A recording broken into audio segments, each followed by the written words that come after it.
Me alegra volver a saludarles y en este miércoles, cuando estamos estudiando la palabra de Dios y realizando este estudio titulado Fortaleciendo nuestra fe, estamos ya en la séptima parte y espero que haya usted aprendido algo y creo yo que necesitamos siempre la ayuda del Señor. Vamos a ir ante la presencia de Dios a pedir su bendición y la alianza de su Divino Espíritu. Padre, en el nombre de Cristo Jesús, venimos al trono de tu gracia para adorar y bendecir tu nombre, agradecerte la oportunidad que nos das de poder escudriñar tu palabra, de poder ser enseñados a través de ella. Y yo te ruego, Señor Todopoderoso, que fluya tu palabra y que sea de bendición para mis oyentes, que esta palabra, Señor, despeje dudas y traiga nuevos pensamientos a las mentes de cada uno de ellos y sus corazones sean llenos de tu bendición. Usa mi vida en tus manos, yo te lo ruego en el nombre de Cristo Jesús. Amén. Amén. Les comentaba que ya hemos visto 6 partes del tema Fortaleciendo nuestra fe y hemos venido abordando diferentes aspectos relacionados con la fe, con el único propósito de que podamos darnos cuenta de que los hijos de Dios vivimos por fe y esa fe debemos mantenerla fortalecida cada día por medio de la palabra de Dios. Una de las cosas iniciales que comencé a compartir es que tener fe es creerle a Dios, y para creerle a Dios debemos de creer en su palabra. Por lo tanto, necesitamos leer su palabra, escudriñar su palabra, meditar en su palabra, memorizar su palabra y tener en cuenta cada concepto que Dios establece en ella. De lo contrario, nuestra fe no puede ser fortalecida. Dice la misma palabra de Dios que la fe viene por el oír y el oír de la palabra. Quiere decir que entre más oigamos de la palabra, la fe viene a nuestra vida y comienza a ser fortalecida. Entonces, entre otros aspectos que hablamos de la fe, es que nosotros observamos que cuando Dios nos da una promesa, hay un tiempo cuando nos la da y hay un tiempo cuando se cumple. Y ese periodo de tiempo de espera le llamamos proceso. Todos pasamos por nuestro proceso, todos. Y en ese proceso, a la luz de la palabra, encontramos ejemplos y pusimos el ejemplo de José, si se acordará usted. Como José, su proceso duró 13 años. En esos 13 años, Dios tuvo que trabajar con su vida. Abraham casi 25 años, Moisés 40 años, etc. Entonces, a veces me interesó mucho hablarles del proceso porque muchas veces nosotros nos desesperamos y quisiéramos que ya Dios hiciera lo que nos ha prometido. Sin embargo, esto toma tiempo porque también hay situaciones y cosas en nuestra vida que están estorbando para que cuando llegue la respuesta de Dios la podamos realmente disfrutar y realizarla. Nosotros observamos la experiencia del conocido como el padre de la fe, Abraham. Cómo Abraham le creyó a Dios y a pesar de todas las circunstancias, su edad, la edad de su esposa, la esterilidad de Sara, sin embargo, él creyó lo que Dios le dijo: te voy a dar un hijo, te voy a dar descendencia. Y vemos que, aunque casi Abraham era de 100 años, Dios cumplió la promesa de darle a su hijo Isaac. Y la semana pasada comenté sobre una verdad que Dios desea que aprendamos nosotros, sus hijos, a vivir. Y estuvimos platicando sobre 2 Corintios 4:18, que dice: no viendo las cosas que se ven, sino las que no se ven. Pues las cosas que se ven son temporales, pero las que no se ven son eternas. Entonces, el Señor quiere que no detengamos nuestra vida en lo que nuestros ojos naturales son capaces de mirar. Mirar, nuestros ojos naturales miran, pero nosotros podemos ver por la fe.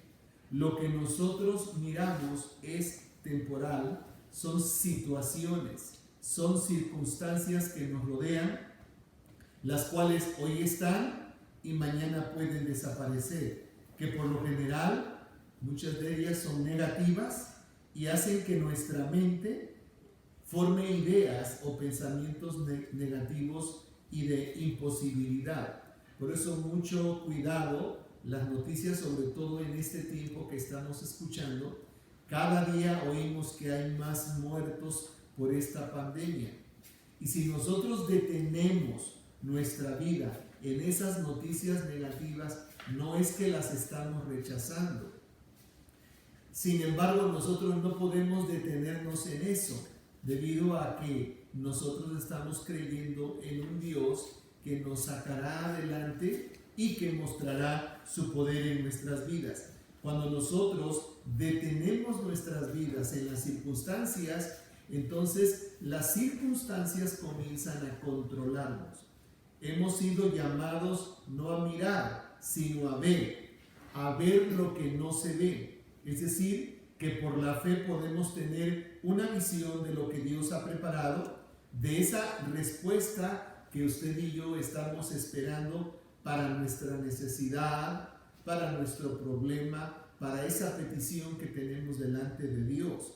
Ahora, cuando esa visión la mantenemos con nosotros presente, la declaramos cada día, la confesamos con nuestra boca y sobre todo le agradecemos a Dios anticipadamente por lo que ya Él hizo en su tiempo. Recuerden el concepto que les enseñé. Lo que para mí y para usted es futuro, para Dios es pasado. Por eso ya Dios lo hizo. Entonces, Dios se da cuenta de que estamos creyéndole a Él. Yo les puse el ejemplo de aquella madre de familia con su hijo en drogas, cómo ella lo declaraba a pesar de cómo venía la policía y se lo dejaba ahí en la puerta o en el portón de su casa. Pero ella lo declaraba transformado, ella lo declaraba como lo deseaba ver.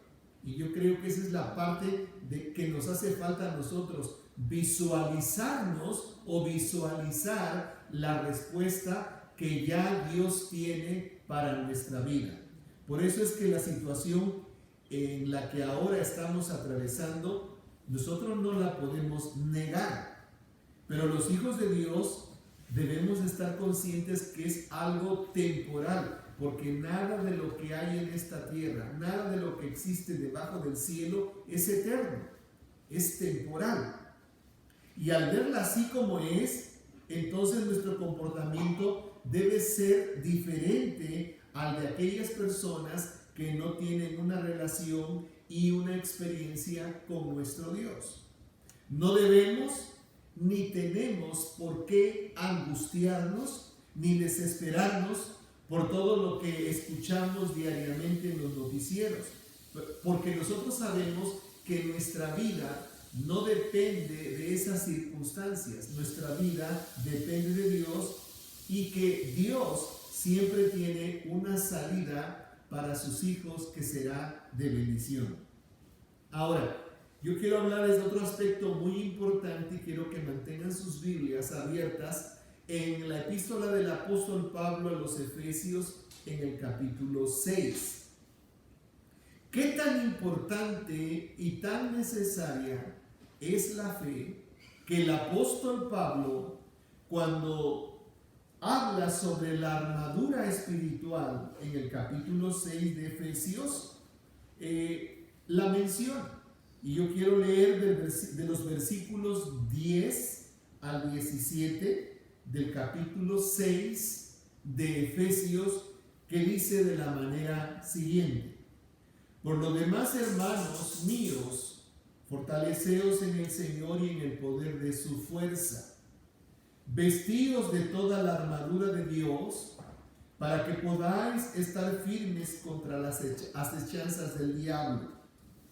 Porque no tenemos lucha contra sangre y carne, sino contra principados, contra potestades, contra los gobernadores de las tinieblas de este siglo, contra huestes espirituales de maldad en las regiones celestes.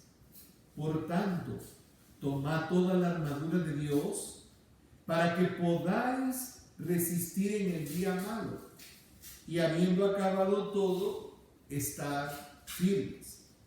Estad pues firmes, ceñidos vuestros lomos con la verdad, y vestidos con la coraza de justicia, y calzados los pies con el apresto del evangelio de la paz.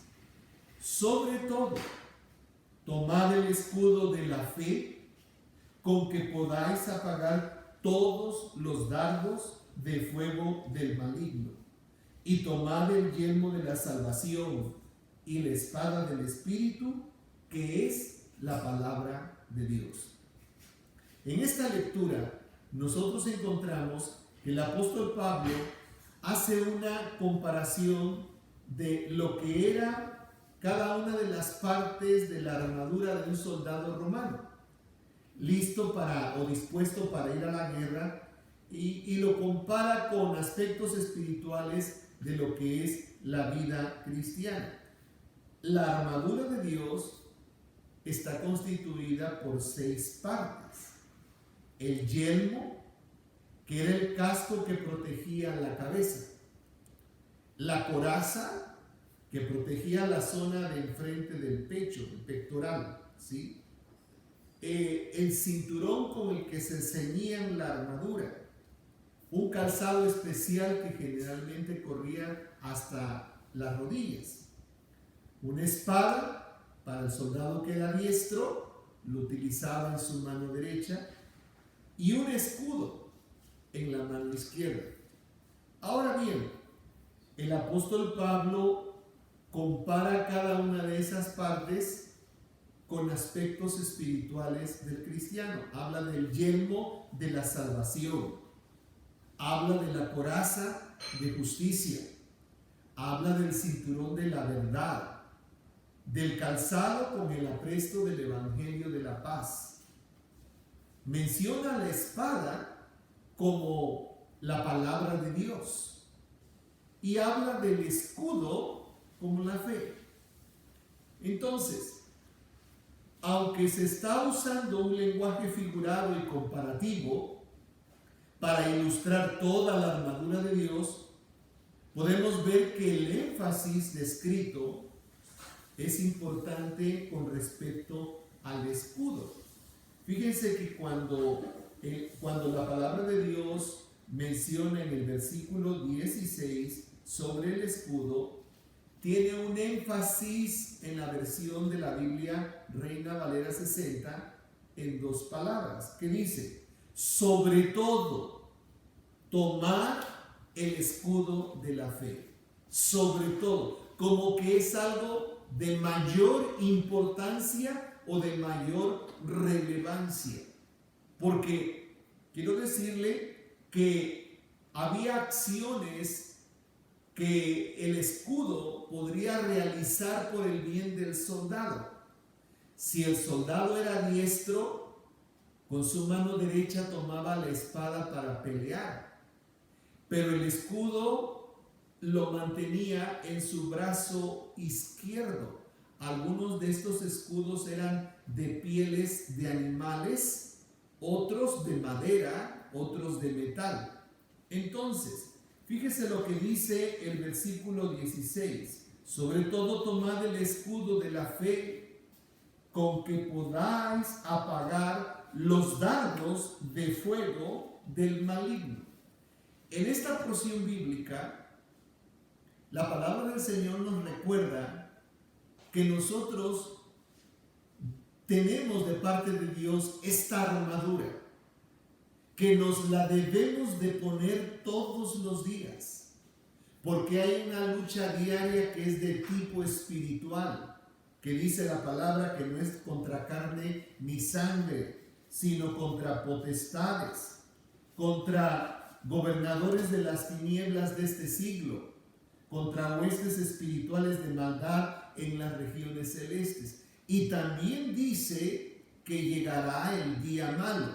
Entonces queda muy claro que aunque nosotros seamos hijos de Dios, vamos a atravesar situaciones difíciles. La importancia de ponernos toda la armadura. Y en otras palabras, lo que está diciendo el apóstol, inspirado por el Espíritu Santo, ¿de qué sirve que traigas la espada bien afilada? ¿De qué sirve que te hayas puesto la coraza de justicia y el casco de la salvación si no traes el escudo? Por eso se menciona la expresión sobre todo. Pónganse el escudo de la fe. ¿Por qué? Porque las cosas que podía ayudar el escudo al soldado es que el escudo lo protegía. El escudo era su guarda, lo guardaba. El escudo lo libraba.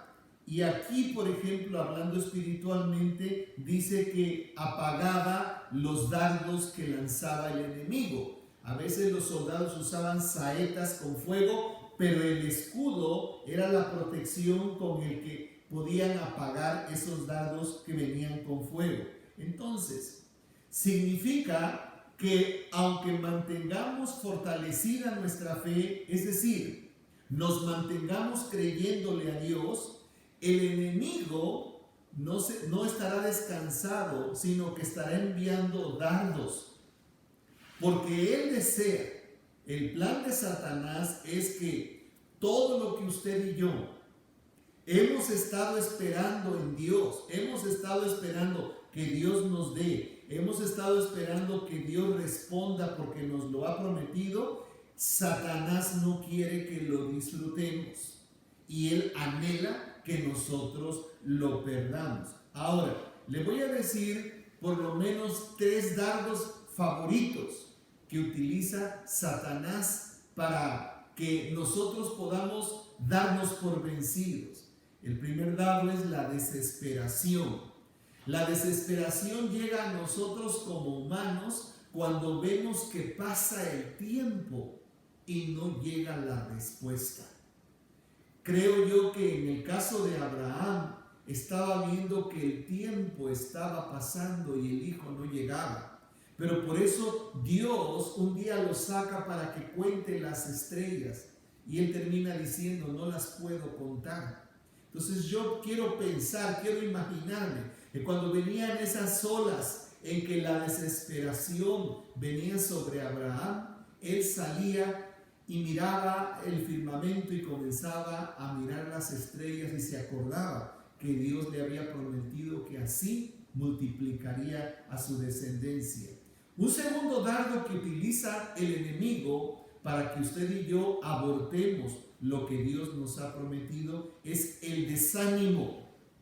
Porque cuando el tiempo va pasando, la desesperación se apodera de nosotros y entonces lo peor es cuando vemos que otras personas ya han recibido lo que Dios les ha prometido.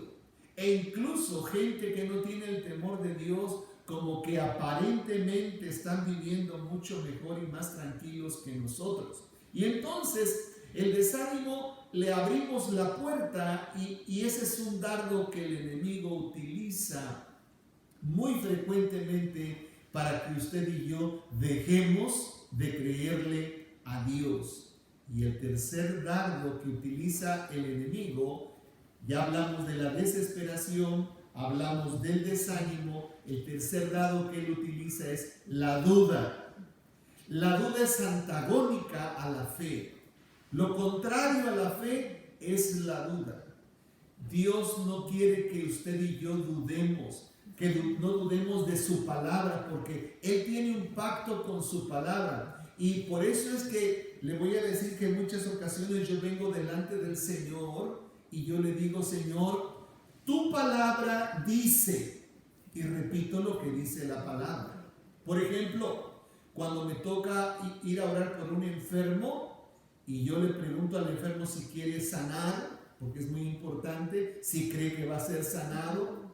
Y entonces cuando yo hago mi oración, yo recuerdo una promesa que el Señor ha hecho en su palabra. Y le digo, Señor, tu palabra dice que nosotros pondremos las manos sobre los enfermos y en tu nombre sanarán. Oh, Señor, tu palabra dice que por las llagas de Cristo esta persona ya fue sanada. Hay que declararlo, porque eso disipa la duda, la hace desaparecer y entonces nuestra fe se fortalece. Yo no sé para este momento que nos ha tocado vivir en medio de esta pandemia, si de pronto alguno de estos dardos han llegado a su vida y ni cuenta se dio usted, posiblemente le faltó el escudo, que es la fe. Porque cuando la fe está con nosotros, pueden llegar esas olas de desesperación, pero nosotros podemos levantar en alto la fe creyéndole a Dios de que lo que Él nos ha prometido, el Señor lo cumplirá. Recordar esta porción bíblica que está en Números que dice, Dios no es hombre para que mienta, ni es hijo de hombre para que se arrepienta. Si Él lo prometió, Él lo cumplirá. Entonces, nosotros por ningún motivo debemos abrirle la puerta al enemigo permitiendo que alguno de estos dardos toque nuestra vida, ya que sobre todo nuestra mente es tremendamente afectada cuando alguno de estos dardos nos alcanza, haciendo que pensamientos que no provienen de Dios comiencen a fluir dentro de nosotros, los cuales nos llevan a realizar acciones de las que luego nos arrepentimos, porque hasta en ocasiones terminamos ofendiendo a Dios. Entonces creo que es muy importante el escudo de la fe. La fe como un escudo nos protege, porque así como el escudo resiste y el dardo se apaga, no importa que vengan pensamientos a nuestra mente haciéndonos creer que Dios no nos va a responder, o que Dios no nos escucha, o que las circunstancias que nos rodean nos van a llevar al caos, al fracaso. Yo quiero recordarle que si usted y yo somos hijos de Dios, estamos en sus manos, y el Señor ha dicho que estando en sus manos nadie nos podrá hacer daño. Por eso la fe va a funcionar como un escudo que nos estará protegiendo de todas las acechanzas del enemigo y apagará todo tipo de dardo que Satanás envíe contra nosotros.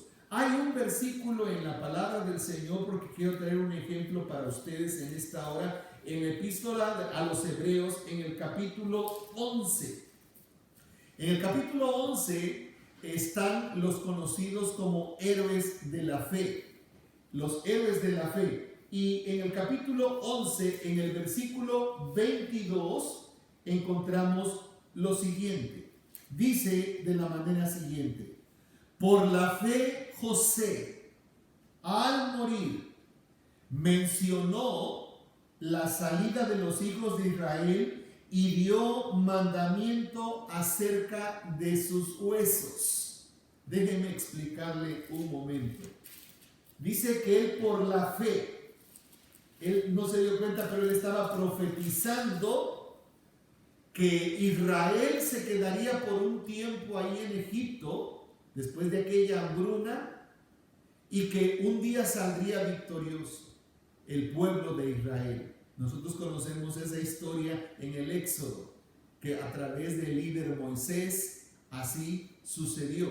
Y entonces yo estuve buscando en la palabra de Dios que cuando antes de morir José se reunió con sus hermanos y él encargó a sus hermanos que cuando él muriera y cuando llegara el tiempo de la liberación de Israel hacia Canaán, hacia la tierra prometida, que se llevaran sus huesos. Y en el libro de Génesis capítulo 50, versículos 24 al 26 dicen de la manera siguiente.